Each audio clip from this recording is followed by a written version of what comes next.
Hello honeys, welcome back to the channel, and if you are returning, thank you so much. I really see you. Thank you honeys. We're gonna go ahead and just start off by separating the hair in two. This is how I usually start all my hairstyles. And can I just say, I know the hair looks like it was blow dried, honey. I did not blow dry this hair. All I did was the threading method and it worked like a charm. I'm gonna show you in the next video, okay? So over here I already did part half of my head, so basically, you know, I'm just going to show you the last two lines, exactly how I did them. So you just go ahead and part, of course, the front section of your hair. You'll part line by line, and of course you're going to go ahead and just, so you want to make sure that your line is extra, you know, crisp and straight. Then we're going to go ahead and just start with the parting, just a nice parting space. Of course, the hairs on the side, we're going to go ahead and add our argan oil gel. This is the gel that I've been ranting about for a couple of weeks now, and if you do find it, you can go ahead and use it. You can use it for your updo. I have a video up on my channel, the previous video, where I actually use only that gel and my hair laid down nicely. So I'm gonna go ahead and just plait the hair in into a one braid. Basically, you can also do a two-strand twist method, but I found that doing this method really just tightens it nicely and it makes it look neat when you're done, when you start your crocheting. So go ahead and just separate the hair again, you know, a nice parting right over there. Add my gel, and then I'm going to show you exactly how I actually join the hair, so you can just watch real closely. I just take the hair, separate it into three. I take the braided hair, put it in the middle, and then I just start braiding. So I just join it together with the new hair. So it's really that simple. It doesn't have to be necessarily if you start at the bottom or at the top. You can just go ahead and just start braiding as long as the hair is joined with the new hair. I really hope that makes sense, guys. So I'll just go ahead and just braid that up nicely. Try and braid it up, you know, a little bit tight, so it is extra neat. You'll find that in the end, when you start crocheting, if it's not nice and tight, it's just gonna look So this is how your hair will look. I've done 10 rows exactly of 3 partings exactly on each side. So now we're going to go ahead and just start off with the back of the hair. So I'm just showing you here. It is a little bit of a tricky one. You are going to need to use a mirror. You might need to just spend some time just looking in the mirror to make sure that you get your line straight. But what you'll notice is when I open the line, I use the first 2 lines from the front to give me a guide of how to open my first line at the back. I hope that makes sense, honeys. I hope that makes sense. And I think it's pretty simple just looking at it. Then I go ahead and I'll start braiding that specific line, joining the first 2 lines from the front. Does it make sense, honeys? Yes, it does. I know you got it. I know you got it. So you see, I go ahead and start separating and just start my first 3, and then I start to join it just as how you would if you would do feeding or just braidings.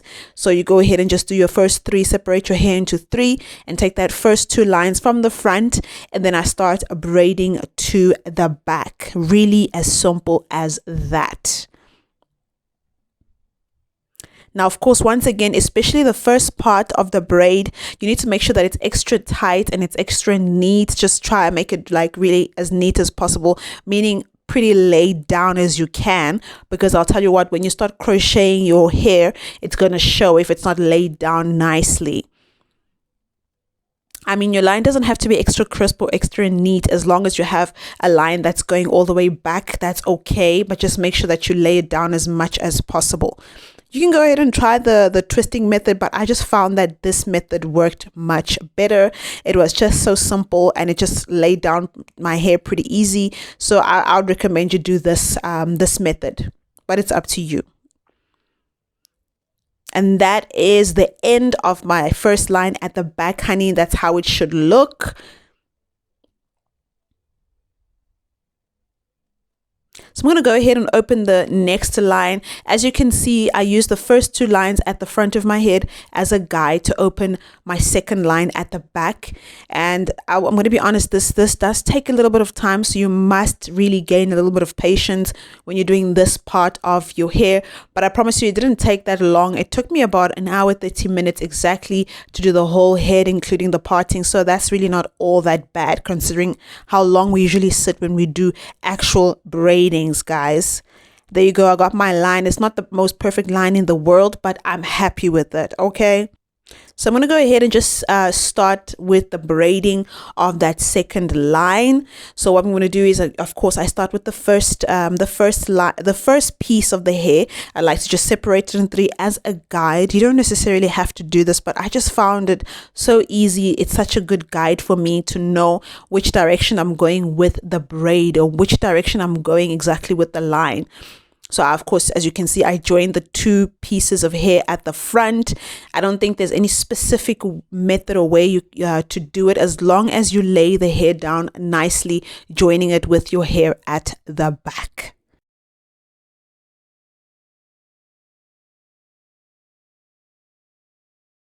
So as you can see, I'm going on ahead and just braiding the hair down as tight as I can, and also making sure it's laid down as neat as I possibly can.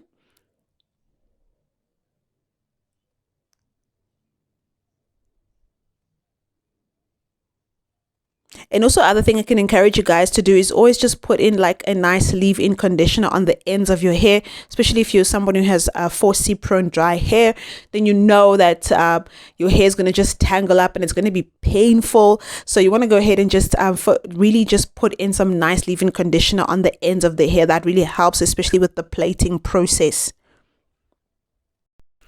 So as you can see, when we are reaching the end of the third braid at the back of our hair, we're going to go ahead and do the same process of joining the previous braid to the current one. So now we don't only have twins, but now we have triplets. So they are going to be triplets, conjoined triplets. That's what we're going to be having at the back of our hair right now.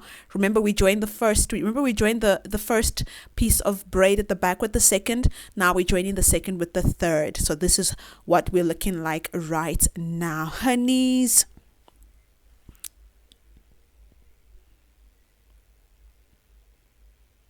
So when I go ahead and just make it nice and secure right to the tip of the hair, I just always add a little bit of gel to the tip as well to make sure that it's nice and secure.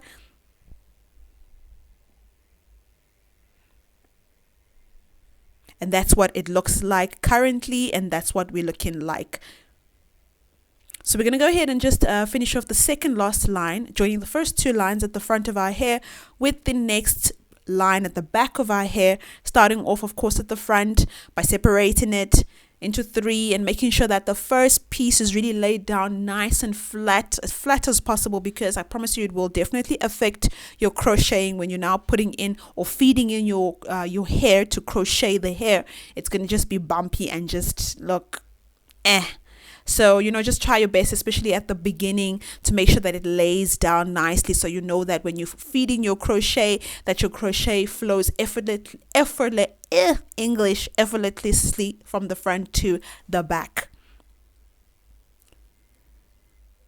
So here I'm just showing you as well the last line. So what you'll notice is I did not join these two lines together. I'm going to show you shortly how we're going to hide those two lines. So you're just going to do the last two lines. You're going to just do them, braid them like normal, like how you'd be braiding.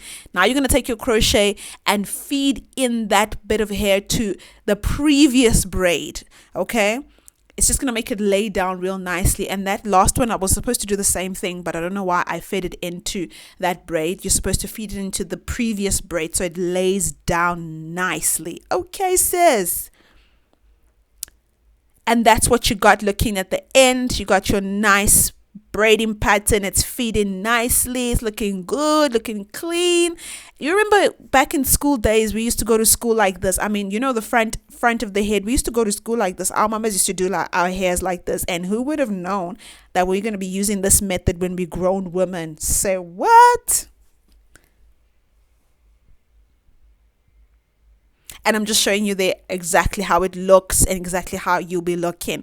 There I have the Mambo twist hair. That's the hair that I use to achieve this hairstyle, and I will do a part 2 of this video if you are interested, my friends, of exactly how I crochet this hair into that pattern. So if you are interested, leave me a comment down below and I will certainly drop a second video. Remember to thumbs up the video as well if you like the video, and also subscribe, honey. Don't subscribe without going. Okay, see you later.